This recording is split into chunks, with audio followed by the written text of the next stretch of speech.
Amaba kepada pengasuh pondok putra, atasan pengasuh pondok putri, kepala sekolah dan seluruh dewan guru, wabil khusus jajaran panitia MOP masa orientasi pesantren dan seluruh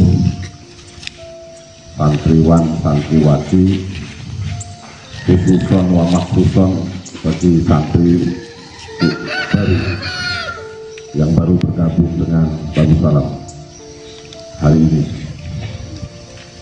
Pertama, saya ingin mengucapkan syukur alhamdulillah kepada Allah Subhanahu wa Ta'ala, di mana pada kesempatan pagi hari ini kita masih diberikan kesempatan untuk berkarya, berbakti untuk agama, untuk negara, untuk masyarakat di tengah-tengah lembaga yang insya Allah mulia ini.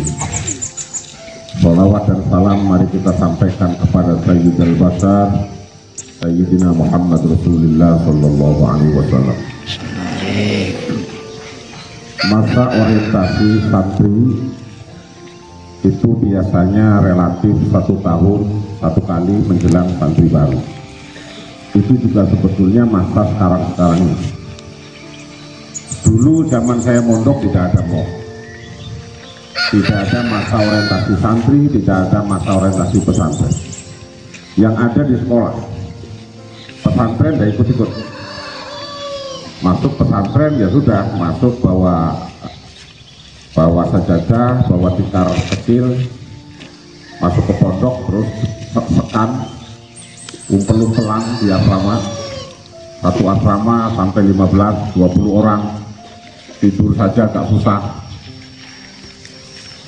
Masuk situ ya selesai, besok ngaji pagi-pagi, ada sarapan pagi, rebutan sarapan, kadang ada yang kebagian, kadang enggak, ada yang tidak kebagian. Itu sudah dari dulu. Mosnya santri itu bukan 1 tahun sekali, tapi mosnya santri itu setiap hari.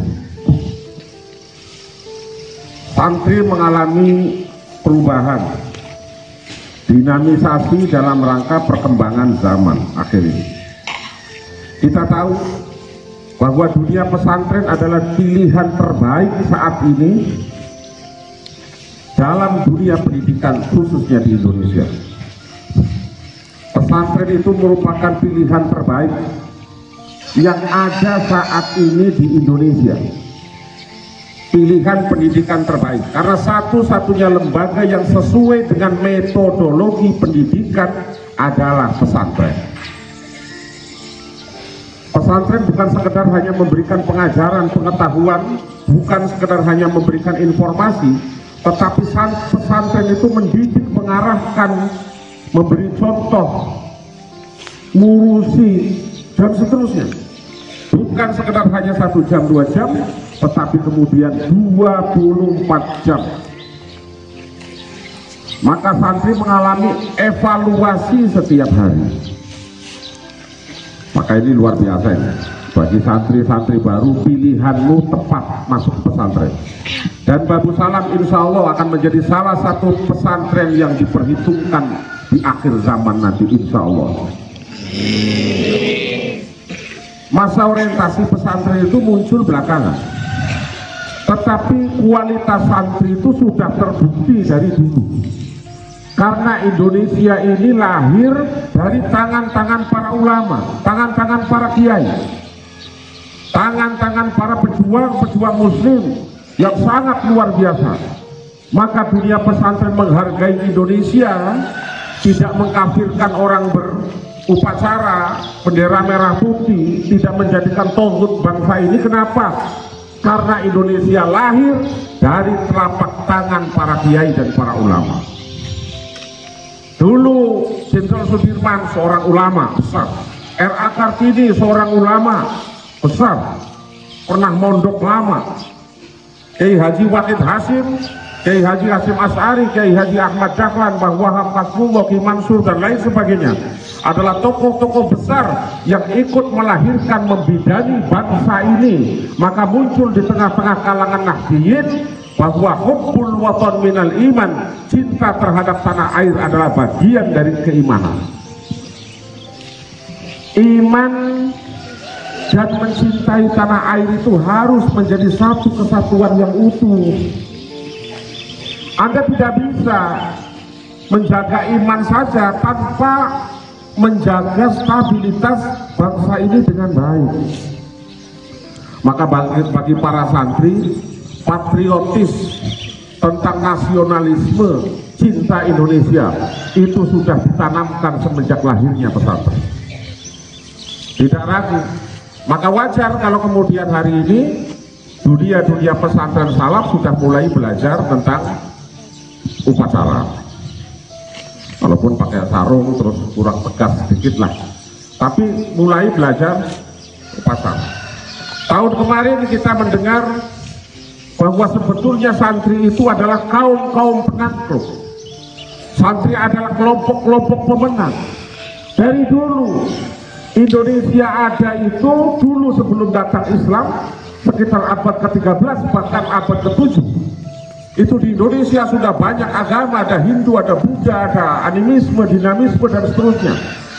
Santri datang dari Mekah, santri datang dari Gujarat, santri datang dari Persia, datang ke Indonesia, menaklukkan semua yang ada. Buddha takluk oleh santri, semua ditaklukkan oleh santri. Hari ini harus kita mulai lagi, canangkan lagi bahwa santri bukan sekedar kaum biasa-biasa saja, tetapi generasi luar biasa yang siap menaklukkan dunia. Santri harus tampil dengan gagah. Jadi santri jangan cengeng. Apa menangis baru mondok bentar, ingat orang tuanya, nangis. Santri harus menjadi kaum pemenang. Makanya kalau di taklim itu ala tanalul ilma illa bisitatin taum bikam ammajmu'iha bibayani zakain wa hirsin wa istibarin wa bulghatin wa irsadi ustadin wa tulil zaman.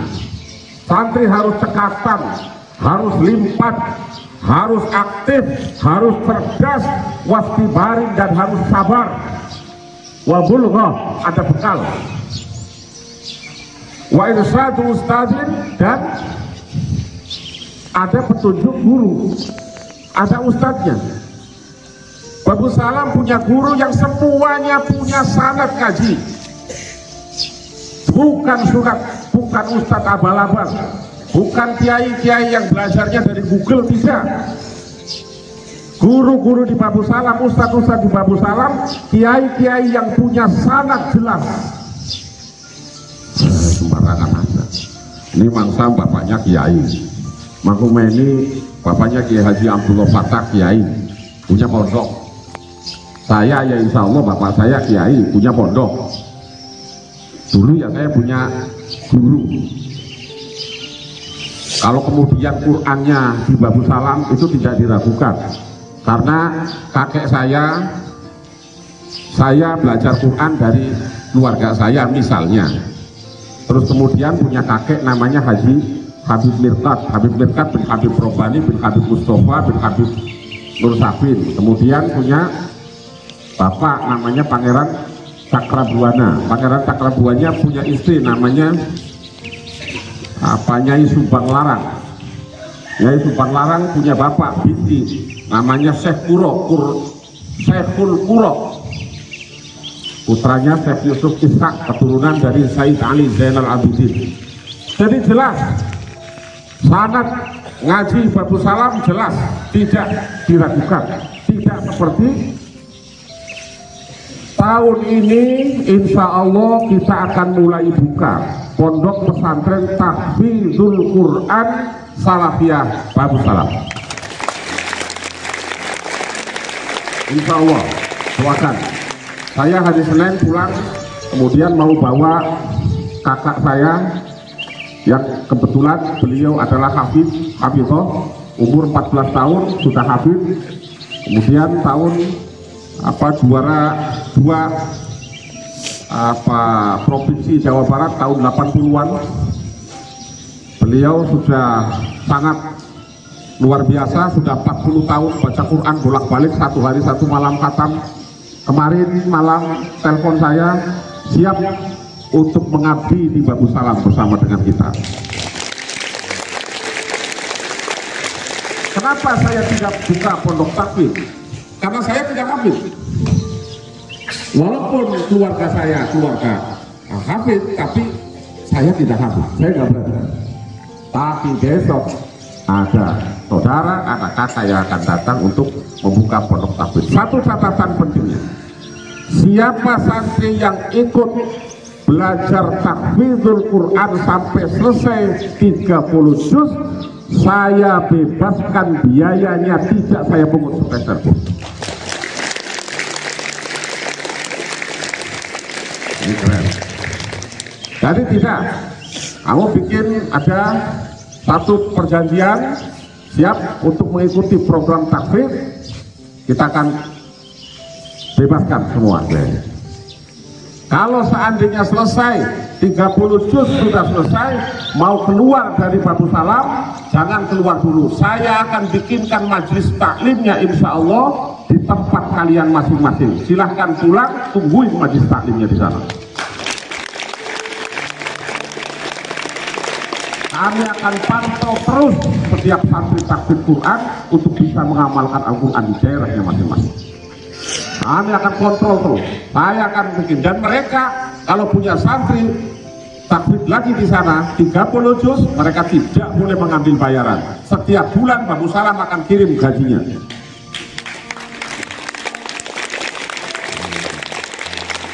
baru keren ya gitu. Ini begini, insya Allah hari Senin kita pulang, habis Lebaran baru ke sini. Lebaran saya di Jawa, kamu di sini aja. Tapi kan kamu di sini aja. Tapi sudah saya belikan 1 sapi. Besar maksudnya bukan berarti kamu suruh tidur sama sapi, enggak. Jadi belikan 1 sapi, kita sudah beli. Korban keluarga besar Babu Salam, kurbannya itu nanti dipanggang apa di sate? Sate, oke, saya setuju. Tapi saya doakan dari jauh. Nanti sini yang motong abang saf, terus kemudian bikin panggung hari raya Idul Adha. Kamu nikmati saja, nggak usah inget di rumah. Inget apa? Kamu di rumah juga mau ngapain? Saya nggak yakin, tenguk-tenguk paling. Ini banyak rame, takbiran bersama, sholat id di pondok sini sama-sama, selesai itu kemudian sate sapi, bikin acara panggung santri. Mari kita jadikan santri itu menjadi santri pemenang yang siap bertarung, bukan santri cengeng. Itu dong. Kurang-kurang sedikit ya biasa. Jadi ini, insya Allah doakan. Jadi kita sudah mencanangkan ini tahun ini kita akan buka. Pokoknya berapa saja. Kalau ada anak yang sudah minat dari rumah untuk mengikuti tahfidzul Quran di Babu Salam, bikin silakan nanti pengurus kantor, pengurus pondok, ketua pondok, pengasuh pondok putra dan putri, nanti silakan siapkan formulirnya bagi siapa yang ingin mengikuti program tahfidzul Quran dan siap 30 juz sampai selesai, tidak boleh pulang sampai selesai. Saya akan bebaskan seluruh biaya dia di pondok. Ini yang penting. Jadi bukan berarti kita mencoba untuk membumikan Quran. Jadi bukan sekedar hanya kamu hafal Quran tanpa sanad. Wah, dan sanad Quran yang akan kita ambil itu sanad asli dari keluarga besar saya sendiri, dan insya Allah itu sokeh tembus sampai baginda Rasulullah Shallallahu Alaihi Wasallam. Ini yang paling kita utamakan. Jadi selamat bagi santri-santri baru yang baru bergabung dengan kita, terus berjuang, terus sabar. Jadi santri itu harus sabar. Kalau saya dulu mondok itu, kalau mandi itu di sungai, jalan dari pondok ke sungai itu sekitar 1 kilo, ya kurang-kurang sedikit lah, misalnya sekitar 600 meter itu di sungai. Kalau berangkat mandi itu jam 3 malam, terus kemudian sana kita mandi di sungai, kejar-kejaran dengan sholat subuh. Nanti selesai sholat subuh, mau ngaji Arba'in Nawawi besok pagi, itu langsung masak dulu, taruh di kompor. Air pancinya kecil, taruh di kompor, terus ngaji kita. Selesai ngaji, baru kita tengok lagi, kita kutek, baru pasang pakai baju sekolah. Selesai pakai baju sekolah, saya datang lagi ke dapur, dilihat nasinya setengah matang, setengah enggak, makan aja udah. Nanti beli orek 50 rupiah atau 25 rupiah, dapat 1 genggam orek sama sambal, taruh gitu, wok gitu, makan lep-lep 2 piring, selesai lari sekolah. Tiap hari makan setengah matang tiap hari, uwek makan orek setiap hari. Jangan bilang tidak cerdas, lihat saya ini cerdas.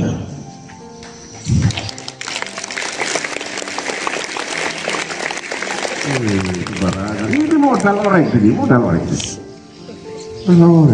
Terus jangan bilang, apalagi kamu ada ayam potong, ada ikan patin. Nah, ikan patin kan ada patilnya, tambah cerdas lagi.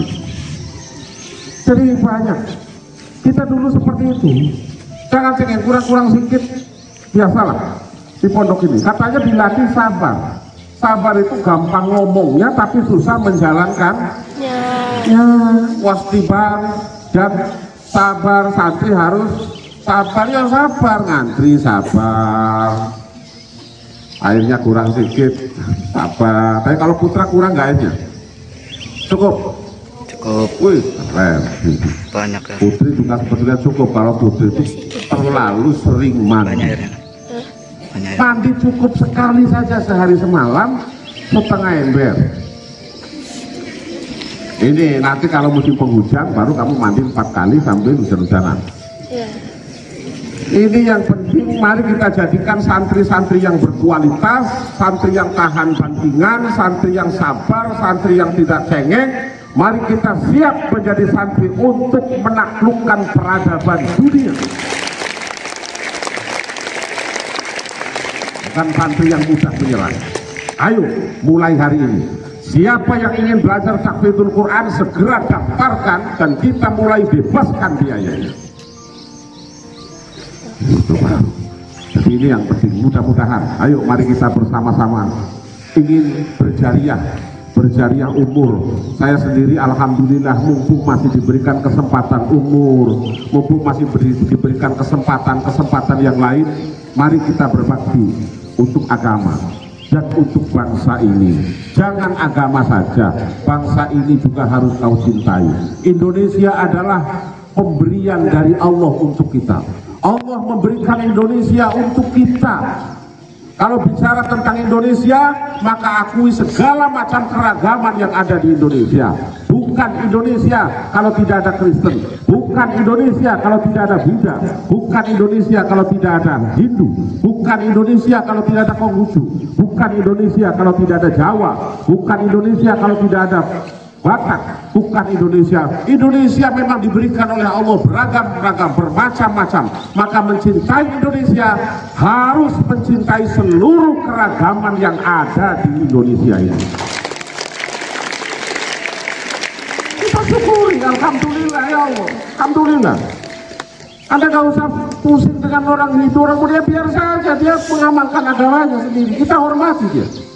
Kita sebagai muslim, mari kita bangun bersama, mari kita bangkit bersama. Santrinya mari kita didik bersama. Jadikan santri ini menjadi santri penakluk, bukan menjadi santri penakut.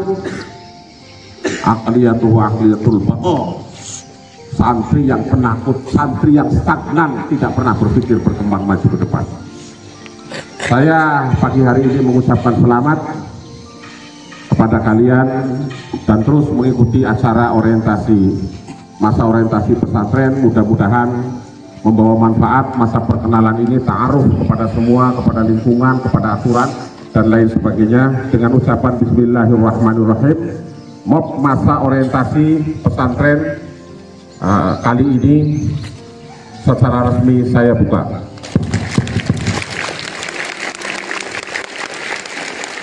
Akhirul kalam, wallahul muwaffiq ila aqwamit thoriq. Wassalamualaikum warahmatullahi wabarakatuh.